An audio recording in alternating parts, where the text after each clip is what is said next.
It has always been said that children are resilient, but how resilient will they be if this COVID-19 pandemic goes on for much longer? How resilient will they be if their needs are not being met? This pandemic is having a severe impact on children's nutrition, health, education, family finances, protection, and poverty. According to UNICEF 2020, children are suffering as a result of disruptions to services, which are essential to their overall well-being. In addition, a severe global economic recession is impoverishing children and compounding deep pre-existing inequalities and exclusion. This is also according to UNICEF 2020. However, despite this gloomy reality, this is not the time to give up. In fact, this is the time to show children that they truly matter. The Children's Advocates is one such advocacy group that is concerned about the well-being of all children. As our motto states, every child matters. The group, which has been in existence for a couple of months, consists of 6 intelligent and influential ladies who are always ready and willing to advocate on behalf of all children and their families throughout this Caribbean region, as we have dedicated our lives to serving their needs. One of the aims of the Children's Advocates is to conduct research and then take action to respond to the effects of this dreadful pandemic. Our first research project is why children's basic needs must be considered during a pandemic. Presenting the group's key findings will be Lashana, Ramdai, and Rishana. First up will be Lashana. Thank you, Alicia. Now, it is very important for children to be provided for, especially in this pandemic. Let's look at some of those basic needs that they will require. Now, the basic needs of an individual include food, water, and shelter. However, a child requires much more than that to experience healthy, proper growth and development.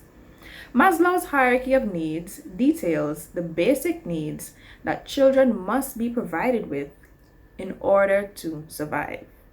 Aruma and Hanakor, 2017, expound on Maslow's hierarchy of needs by highlighting the tier in which these needs fall.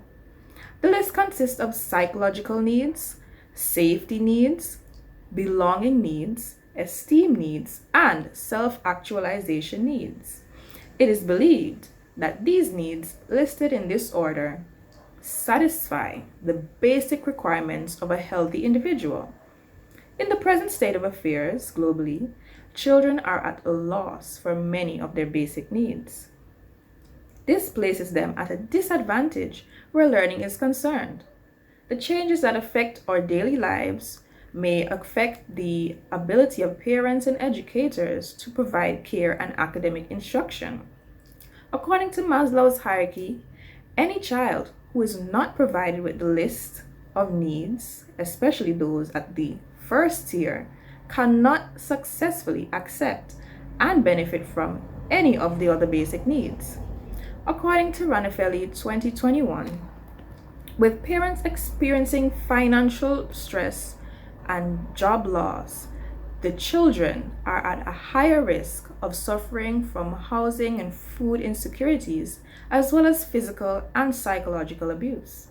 Therefore, this implies the need to maintain, strengthen, develop all required assistance that will empower parents and caregivers to provide the necessary protection, means, and tools to promote the development, health, and well-being of their children. UNICEF 2020. Now, I hand you over to Ramdi to tell you about the need for children's basic needs to be provided during the pandemic. Thank you very much, Mrs. Lashana. So, have you considered children's basic needs during the pandemic? If not, here's why you should. Firstly, to reduce trauma levels. With the drastic measures of the new school settings, closure of the physical childcare centers and schools to a virtual classroom can affect your education. Children may experience increased anxiety. Furthermore, services that they rely on, such as healthcare, free meals, and other social services, are disrupted.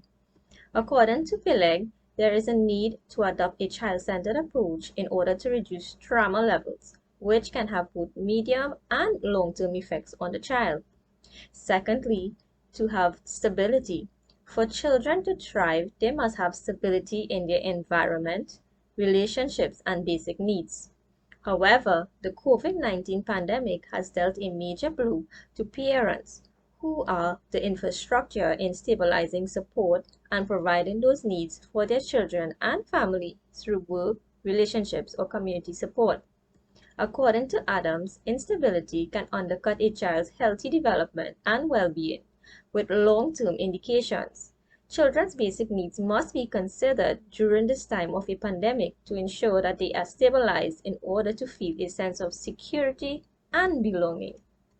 And thirdly, to intercept childhood developmental delays, such as social emotional difficulties, delays in speech and language, as well as trouble sharing and participating in group activities, cognitive development, and not forgetting their physical well-being.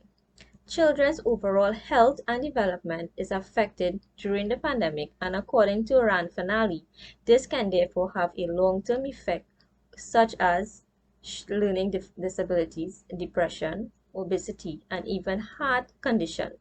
So now you know why we should consider children's basic needs during the pandemic. I will pass you on to Ms. Rashana. Thank you, Ms. Ramde. The children advocates will now suggest the following actions as outlined and guided by UNICEF for considering children's basic needs during a pandemic. So the first action we would have outlined and that we suggest as an advocacy group would be equality. Now, all children should be guaranteed innovative response and have equal access to basic services, especially those most vulnerable. Secondly, assisting and encouraging parents and other caregivers.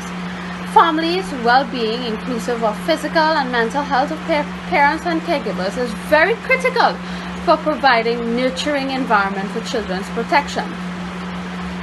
Another outlined action would be to give first preference or priority to children's protection, and this is to ensure that the prevention of risk of violence, abuse and abandonment and exploitation, as well as identifying children who are at higher risk and offering the appropriate support. Ensuring that social protection efforts are linked. We have to ensure that social protection efforts are linked to healthcare and nutrition, as well as education and childcare services.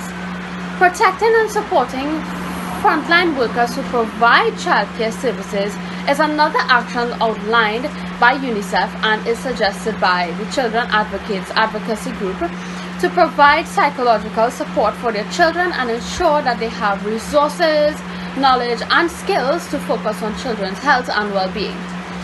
We also have maintaining and increasing investments with an integrated service approach in order to meet the basic needs of all children. And lastly, the Children Advocates Group will suggest the action outlined by UNICEF to develop sustainable global and national pandemic preparedness, response and recovery capacities, including protection and well-being of children and their caregivers. I will now hand you over to Ms. Candicia Haywood, who will take us through the core values of the Children Advocates Advocacy Group. Thank you, Rishan. At the Children Advocates, we are governed by the following core values. Family. Families are central to a child's development and emotional security. To us, every child matters, regardless of their age, ethnicity, or cultural context. As a result of this, we do our best to ensure that the family has the support it needs in order to give the children the best care. In cases where this is not possible, we recommend that these children receive some form of intervention from the relevant sources. Passion. We have a keen interest in protecting all children and ensuring that their physical, mental, emotional, and social needs are met, more so in this time in the COVID-19 pandemic. Integrity. We try our utmost best to conduct our daily activities guided by honesty and the moral principles that ground us. Expertise. The Children's Advocates Group is composed of educators who have chosen their career path out of deep love and dedication to children. Hence, we use our expertise to ensure that no child that requires our care is left behind or lack in any way. Community. We understand that the community in which a child lives has a direct impact on their social development. Hence, we utilize Bronfenbrenner's theory of ecological systems. Empowering.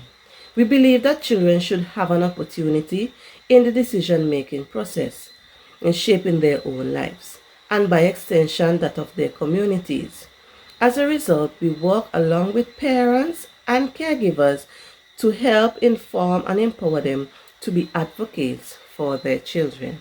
I now pass you over to Admo, who will do our conclusion. Adults are being affected by the recent global pandemic, but our children are not immune to it as well. They are being impacted on every level, physically, emotionally, educationally, socially, and psychologically, raising a high level of concern. Do you know who are the future? Yes, our children, and they should not be taken for granted. So with this in mind, a group of 6 dedicated, passionate, responsible, trusting, and caring professionals invested their time and effort to form an advocacy support community-based group. We will cater to the needs of all children, including those with special abilities and their families. They will be loved, valued, and nurtured.